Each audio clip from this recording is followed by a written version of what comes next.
월급이 안 나왔을 때 저는 그때 그런 생각을 많이 했거든. 내가 과거에 좀 더 열심히 할 걸. 아니면 괜히 내가 건설 쪽에 와가지고 건설 경기 안 좋은데 이런 회사를 들어왔기 때문에 이런 결과가 벌어진 거야. 자책을 하게 되게 쉬운 느낌이 난 좀 들었던 것 같아요. 나는 그 생각의 관점도 뭐 당연히 동의는 하는데, 내가 과거에 했던 행동 덕분에 당연히 지금 벌어진 것도 정확히 맞다고 생각하는데, 조금 더 내가 선호하는 세상의 관점은 뭐냐면요, 아들러 관점인 것 같아요. 미움받을 용기 쓰신 분이. 그 관점에서 세상을 바라보면 나는 조금 더 마음이 편하더라고. 어떤 관점이냐면, 프로이트는 과거에서 현재를 갖고 오는 거야. 근데 아들러는 미래에서 지금을 갖고 오는 거야.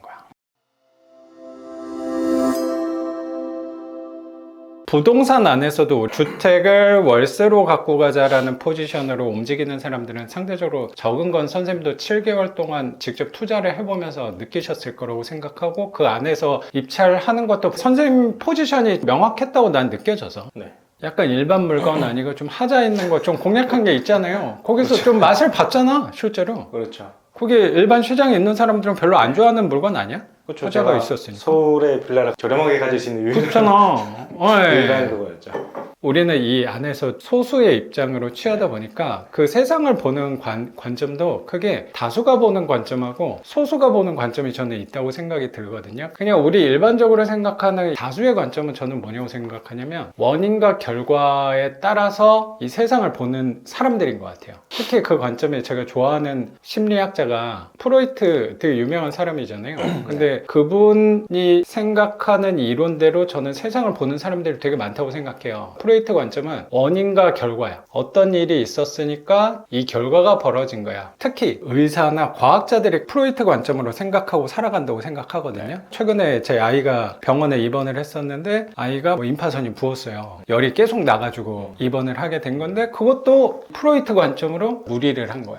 지나치게 면역력이 약화됐을 때 면역 반응이 극대화돼 가지고 너무 과하게 면역 반응이 일어나서 오히려 열이 안 떨어지는, 네. 원인이 피곤하게 무리했기 때문에 결과로 벌어진 게 고열이었던 거잖아요. 그러면 월급이 안 나왔을 때 저는 그때 그런 생각을 많이 했거든. 내가 과거에 좀 더 열심히 할 걸. 아니면 괜히 내가 건설 쪽에 와가지고 건설 경기 안 좋은데 이런 회사를 들어왔기 때문에 이런 결과가 벌어진 거야. 자책을 하게 되게 쉬운 느낌이 난 좀 들었던 것 같아요. 나는 그 생각의 관점도 뭐 당연히 동의는 하는데, 내가 과거에 했던 행동 덕분에 당연히 지금 벌어진 것도 정확히 맞다고 생각하는데, 조금 더 내가 선호하는 세상의 관점은 뭐냐면요, 아들러 관점인 것 같아요. 미움받을 용기 쓰신 분이. 그렇죠. 그 관점에서 세상을 바라보면 나는 조금 더 마음이 편하더라고. 어떤 관점이냐면, 프로이트는 과거에서 현재를 갖고 오는 거야. 근데 아들러는 미래에서 지금을 갖고 오는 거야.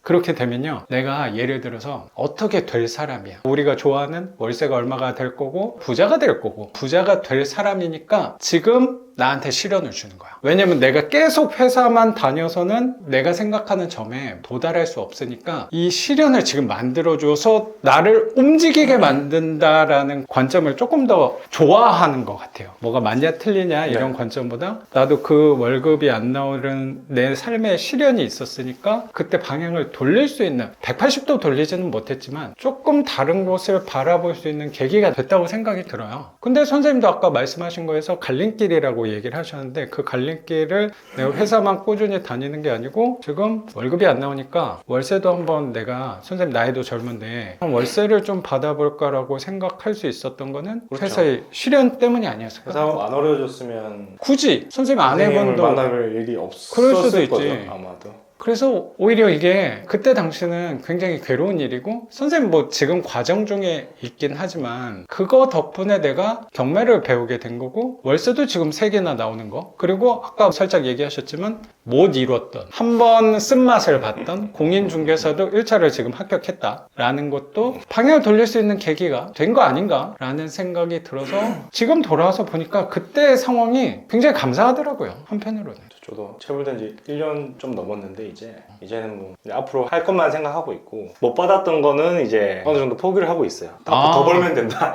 저는 3년 갔거든요. 진짜요? 네. 엄청 오래 붙으셨네. 근데 상황에 차이가 있는지 모르겠는데 월급 밀리는 회사에 선생님뿐만 아니고 저 경험도 그렇고 다른 분들 교육생분들 얘기를 들어봤을 때 선생님도 한 1년 정도 밀렸으면 1년 연속으로 밀리지는 않는 것 같아요. 아니야? 연속으로 밀려. 연속으로 밀렸어? 한두 달 빼고. 첫 한두 달은 뭐 일주일 이제 늦게 주다가. 야, 그런데도 남아있단 말이야? 지독한 사람이네. 저 같은 경우는 3년 정도 기간 동안 반달치 주고 한 달 밀리고, 한 달치 주고 2달 밀리고. 굶지 않을 만큼 급여를 줬다라는 느낌까지도 그때 당시엔 느끼지 못했는데 지금 와서 돌아보니까 사람들 다 나갈까봐 어떻게든 조금씩은 줘야지 직원들이 유지되지 않나라는 이 삐딱한 생각도 있었다고 생각이 드는데 그런 식으로 받고 있는 사람도 있을 거예요. 이제 처음엔 직원이 20몇 명이었는데 대여섯 명 남았을 거예요. 그래서 선생님도 머리를 썼다라고 생각도 드는 게 육아휴직 상황도 네. 실제로 되는 거니까 육아휴직을 하면 정부의 지원이 나오는 건가?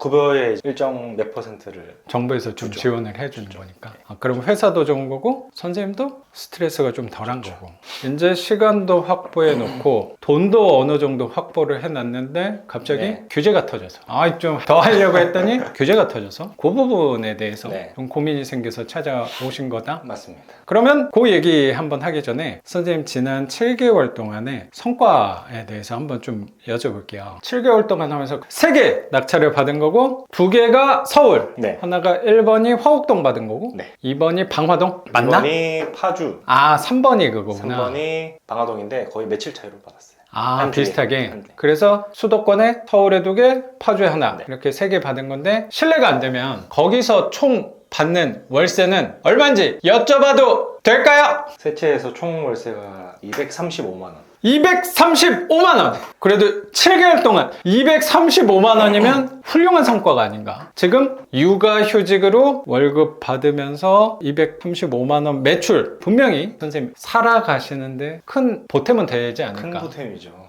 최근에 더구나 월세로 옮겼기 때문에 선생님이 네. 거주지를 네.